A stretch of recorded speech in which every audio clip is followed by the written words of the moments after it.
Esther Wilson, and welcome to another episode of Tell Me Something Good. Today, I'm here with 2023 Oral Roberts track commit, Ashley McCutchen. Ashley, I know you committed pretty late to ORU for track, and most people thought you were going to cheer in college. Can you tell me a little bit about your commitment process?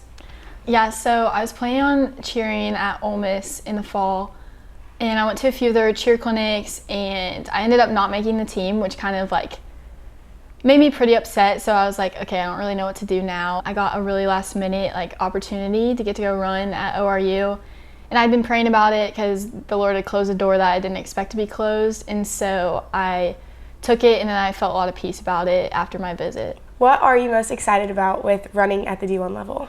I'm most excited about the competition because it's going to get way harder, and it'll really make me have to dig deep into practices, and so everything will just matter a little bit more, and so I'll really have to trust the process and get to run against some of the people that hold national records, which is insane. Are you excited about building a strong community in college?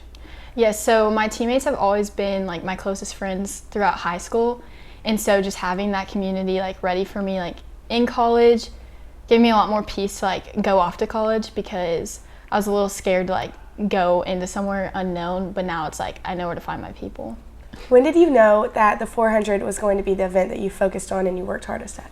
So in middle school, I did hurdles, and I thought that was my race, and no one wanted to run the 400, so my coach just signed me up for it, put me in it, and was okay, you have to run in a circle, and I was okay, how hard can that be? The first time I ever ran it, I won, and I'm very competitive, so I was oh, I can win this. This is gonna be my race. So from 7th grade on, I was yeah, I run the 400, and then now I realize that was the worst decision of my life, because it's the hardest race in my opinion. Seriously, your endurance has to be insane. It's brutal. It doesn't get easier. If anything, the faster you get, the harder it gets, because you have to keep up your top speed for so long. Growing up, we've known each other almost our entire lives, and our families are such good friends. But tell me more about your parents and John. My parents, growing up, they let me choose what sports I wanted to try and what I wanted to do, and so from a young age I chose competitive cheer, which is a big commitment, but I didn't leave it there. I was okay, I want to still try everything. So I tried soccer, I tried basketball, I tried track, and going into high school, I had to choose one of those secondary sports, because competitive cheer is such time commitment. It's hard to juggle all of that. So they're very supportive of my decision to choose track, and they've been my biggest cheerleaders my whole life. And my brother John, he actually plays baseball in college, and he was a big motivation for me to want to move on to the collegiate level, because I saw all of his hard work. He'd be the last person out of practice. He was always hidden in the cages, and he just had a work ethic that I'd never seen before, and it really pushed me to be the best I could every practice, and be grateful for the fact that I have the athleticism I have, and it's a gift from God, and it's not my doing that I get this opportunity. How has your family and John prepared you for this path? My childhood, I grew up being very competitive, because my dad was always hosting my brother and his friends, and they'd play football, baseball, basketball in our backyard, and they'd always be super nice and let me play along. But it got to the point where I would get tired of losing, and so I wanted to keep up with all the older boys, so I just kind of I got really competitive really early, and that's kind of always been my mindset.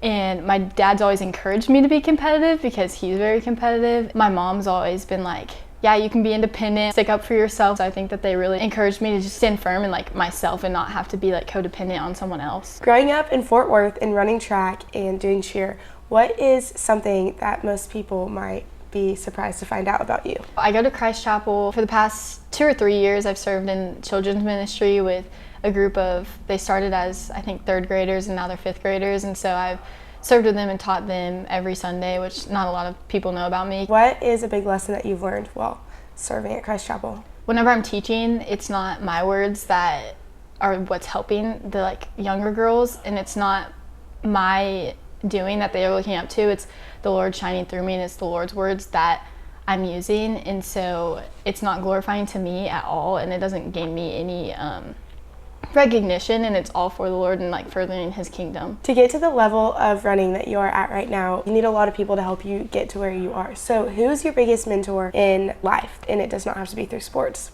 I'd say over the past couple months, a good friend from church, Carly, she cheered in college, so she knows the whole student athlete life.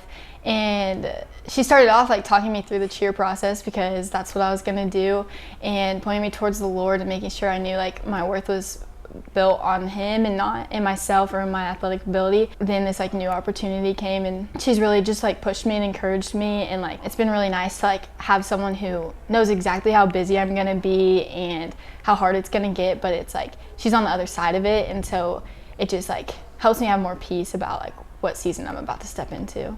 Struggles can define and shape us into the people that we are today. What has been the biggest struggle that you've gone through these past few years? My junior year, I actually tore my meniscus, which was the first time I'd been injured and like had to stop cheering and running. That really changed my perspective to be more grateful for the things that I do and can do, and it taught me to just like take practice day by day and not like wait to be better the next day, but really just give it my all every day. What has been your favorite sports moment ever? Getting to compete at the cheerleading worlds, because not very many people get that opportunity because it's a very like high competitive level, and so getting to do that with like my best friends was really cool.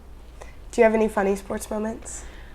Yeah, so this past year at like a random track meet, I was running a relay with my friends, and this one girl was like done running, and I got the baton handed off to me, and I like turned back to like go, and this girl like didn't leave the track. She was just like standing in my lane, and I didn't see her, so I just like trucked her, and she fell straight on the track actually. Headed to college this fall, what is a big goal that you have set for yourself? I'm majoring in exercise science, hoping to just continue to like pour into athletes whenever I'm older, whether that's nutrition, personal training, PT, whatever that is. And then I also want to work at Christ Chapel, either full or part-time. This podcast is called Tell Me Something Good, and it interviews D1 high school committed athletes. So Ashley, tell me something good that has been going on in life right now, and it doesn't have to be sports related. I actually just got back from a mission trip in El Salvador with my church, and it was one of the like best experiences of my life because I got to just go door to door, share the gospel, and I also got to play soccer with a bunch of El Salvador kids, and got to share the gospel like through sports. And so it was really cool because as long as you can find something you have in common with someone, then like it's really easy to like show the love of God, and like if that's all you have in common, like that's the best thing to have in common. And so that was a really like cool experience, and I would encourage everyone to go on a mission trip if they have the opportunity to. Well, thank you so much for joining me today. It has been so much fun. It's been very fun. And I can't wait to watch you run track and to see where this road takes you.